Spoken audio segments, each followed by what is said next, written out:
Part 18. Historical Documents. The Civil War was about slavery.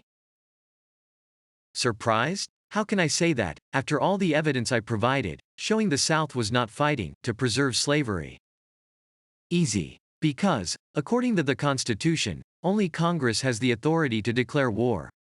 Not the people, not the states, not army generals, not even the sitting president.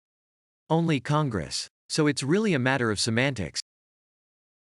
For example, the Vietnam conflict was never labeled a war, because Congress did not believe we could win, and they didn't want to tarnish their record. Similarly, Congress waited until they thought the South could be easily defeated, before declaring a civil war. The Southern economy was weak. Many people were facing starvation. Union forces were used to restrict trade, by blocking Southern ports. Newspapers discouraged foreign intervention, by spreading a lie, claiming the South only wanted to maintain slavery. So if Congress can pick the optimum time to declare war, they can also declare its cause. That's why historians can say, the Civil War was about slavery, and mark the skirmish at Fort Sumter as its launch. However, 4 years of intense battle could not defeat the South. Sherman's march could not defeat the South. Insurrections and staged uprisings could not defeat the South. The Union Army was weakening, while the Confederacy was growing stronger, by preparing black volunteers for battle. The Trent Affair revealed to European countries how the Union blockade had nothing to do with freeing the slaves, but was simply a method of extortion, disrupting free trade. Europe's response was initially suppressed, but eventually they started to react. The British Army prepared to attack from Canada, and the French fleet posed a threat to the Union Navy, starting with the CSS Stonewall in 1865. Even President Lincoln was assassinated. Like cowards on the verge of defeat, Congress declared the war was over. I don't want to fight anymore. So, while Robert E. Lee did surrender to General Grant, there was nothing addressing anything other than the battle at Appomattox.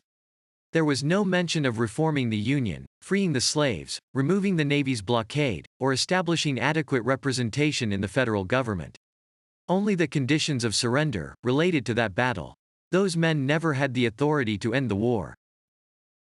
Allow me to point out that generals from both sides surrendered during the course of the Civil War. Confederates surrendered to the Union in Salineville, Port Hudson, and Vicksburg in 1863.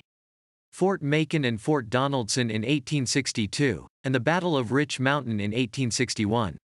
Meanwhile, the Union surrendered to Confederates at the Battle of Glasgow in 1864. Sterling's Plantation and the Battle of Brentwood in 1863.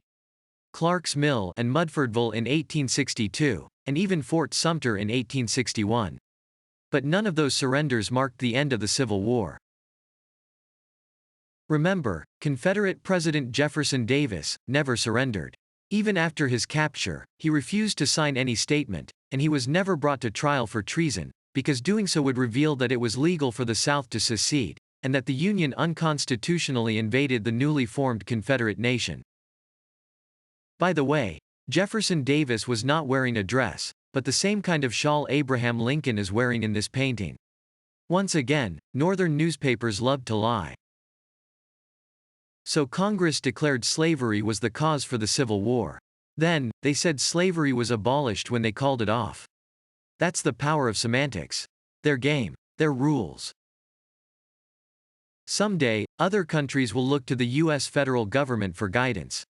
Imagine their disappointment when they learn that the Civil War was not really about freeing the slaves, but simply an effort to keep the income-generating South a component of the United States. A year since we first received transmission of your historical documents, we have studied every facet of your missions and strategies. You've been watching the show? Lieutenant, historical documents.